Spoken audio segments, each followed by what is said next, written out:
Good morning, everybody. Welcome to the Ask Terry show. Thank you for joining me. I'm Terry. I am with Gateway to Counseling. Today is Monday. It's the crazy Monday. I don't know if y'all's Mondays are crazy, but mine's are pretty crazy. I usually wake up pretty early on Mondays and really start on my day and on my week, right? And I'm off on Sunday, so that means that a lot of things have come in over the weekend, and so I got a lot to do on Monday. So anyway, if you notice, I didn't even type what the question was for today. But the question actually is, and I'll probably go back and edit it, but the question is, my how do I help my son to cope with the fact that his dad disappoints him, right? Dad doesn't have follow through. So how do you handle that situation?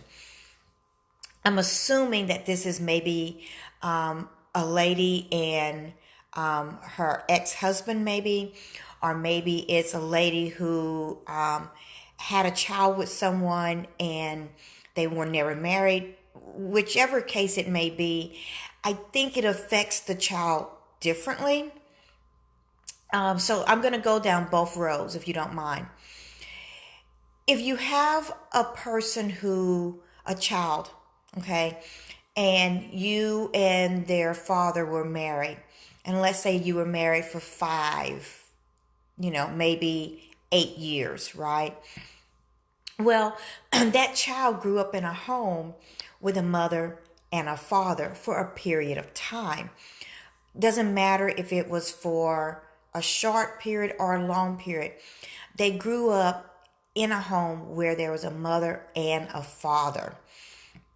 And so that's what they're accustomed to, right? They're accustomed to waking up and seeing both parents every single day. And now that maybe you are separated or you're divorced, it is a huge adjustment to go through. So that means the disappointment can be even more intense when dad says, hey, I'm going to come by and pick you up after school and we're going to go out for ice cream sundaes. And then dad doesn't show up. Or dad says, hey, this summer I'm going to take you on a fishing trip. And, days before he calls and he says, I can't do it. I've heard stories of kids who were literally sitting on the doorsteps, right? Waiting for dad to show up with their bags packed and dad doesn't come. And they're waiting for hours. And then they start making these excuses in their mind of, oh, well, dad had to work. And we always say that. I work with a lot of parents and they say that to their kids all the time. Even with grandparents and they're taking care of the child and the parent doesn't show up because they're locked away in jail. They always say daddy's at work, mommy's at work. It could be 3 months and they're still saying mommy's at work. And guys, I don't want you to split your child between you and that other parent. I don't want you to split their emotions that way. But I don't think we can lie. I don't care how old they are. I think that we have to be more honest with them. And you might be saying, well, Terry, how old do they need to be when we're honest with them? Well, I do work with a couple of clients right now that are 3 and 4 years old. And we don't know where their mom and dad are right now. They're actually missing. We do know that CPS, of course, is involved and that they're monitoring the parents' drug use, right? And they've been failing tests. And so the parents have stopped showing up for visits. So we know that there's something going on there. So we actually tell the kids something that they can understand, which is that their parents are in timeout. And we came up with that idea, and it's really helped the kids to understand, because they understand the concept of timeout for bad behaviors, right? So that's what we say. But I don't think when a kid is 7 years old, 8 years old, I think we have to be honest with them. And if dad is being consistent in calling and saying, hey, I'm not available, or just not showing up at all. Good morning, Anna. And just not showing up at all. I think we have to be somewhat honest with that kid and say, I don't know why your dad doesn't show up. I don't know why your dad doesn't follow through on what he says he's going to do. I'm sorry that he doesn't. And I am trying to work with him to be more consistent. You can say that to your child, right? You don't have to say, oh, your dad is a deadbeat dad. Because your child's going to end up not liking you when you say something bad against their parent, right? So you have to walk a fine line with it. And you have to say the truth. Your dad just called, and yes, he was supposed to be here, but he's actually doing something else with someone else. And maybe you don't need to say someone else, because then that makes it feel like that person is preferring someone else. But what I can tell you, and they are preferring someone else, aren't they? They're preferring another activity. Okay, Marlene. They're preferring another person. They're preferring another activity. They're choosing who is more important to them. And wow, that hurts, doesn't it? But here's the reality. I've seen situations where as the child grows and the parent continues those behaviors, they figure it out anyway. They do. They figure out that dad is making some other decisions and some other choices that might not be the best. Maybe they're not there because they're on drugs, right? And they're choosing drugs over their child. And if that's the case and the child's a little bit older, then I think you have to sit down and have that conversation with them. And you have to say, your dad is hooked on drugs, or your mom is hooked on drugs, and they're not in their right frame of mind, and they're making some really bad decisions. And one of those bad decisions is that they're not seeing you. And I know that hurts, but I think we have to do that.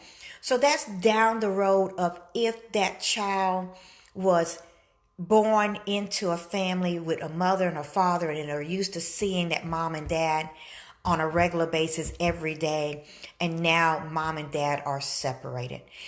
It is different, in my opinion, slightly, if that child was born into a family where the mother and father were not married, they were not living together, they were in a different home, right? So if the child was born in that situation, they're not used to seeing dad every day anyway. And I work with children in that situation too. I actually work with children in situations where they're not even used to seeing mom and dad every day. They're used to being homeless. They're used to living with various individuals, grandmother, aunt, uncle, whatever the case may be. And so they're used to living in these different environments without mom and dad. And you would be amazed.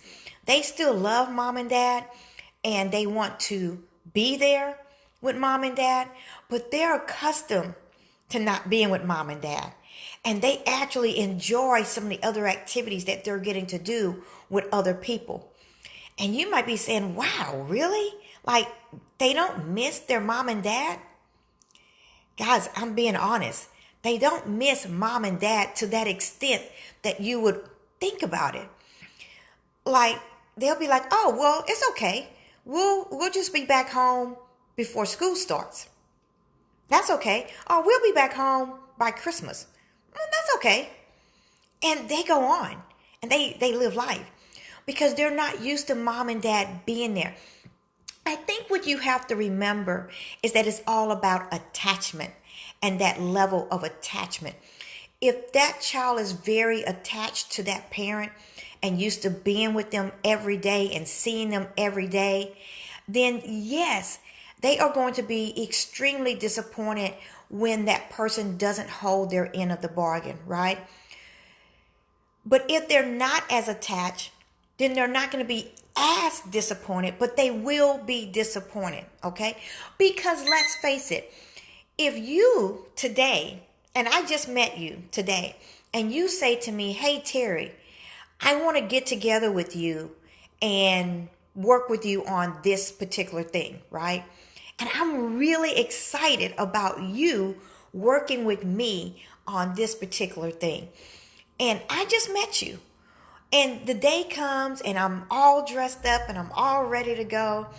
And I get a phone call or a text message, which is even worse, saying, oh, I'm sorry, that's not going to happen today because of this reason or that reason.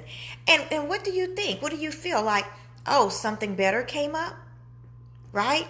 I have a friend who said something similar to that, where they were going fishing. They were all geared up. They were ready to go. They drove the 4 hours. They made all the preparations. They showed up, and the person was not there. Of course, they were disappointed, extremely disappointed, because they had psyched themselves up for the entire day of what was going to take place and how this was going to help them to be maybe a better person, right? And so disappointment, guys, is across the board. So a child is going to be disappointed if their parent, the person that they love, does not follow through on what they say they are going to do.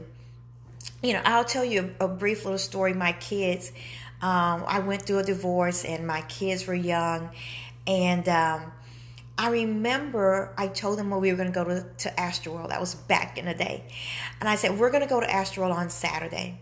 And we had this whole day planned. And guys, it was raining when we woke up. I mean, it was storming bad at our house. Our house was about maybe 15-20 minutes from Astroworld.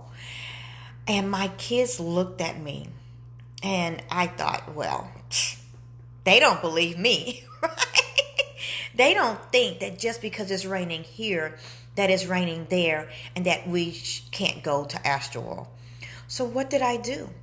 I got them dressed. I got everything packed up. We got in the car. You know, we ran into the rain and got into the car, and we had umbrellas and we had raincoats. And guess what? We went to Astroworld.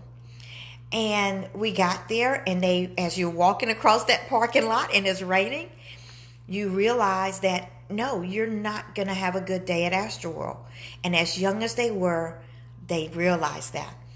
But I had gone down the road with them and let them see for themselves the disappointment. I was disappointed too, right? But we have to let our kids face some realities and let them also start to make some decisions for themselves about the disappointments in life. We can't shield them and protect them forever about what's going on. And I say, start teaching them when they're young. Okay? Start being honest with them when they're young. I don't know why Dad didn't show up today. He didn't even call me. And I'm disappointed too. And I know you parents are disappointed too because you had plans too, right?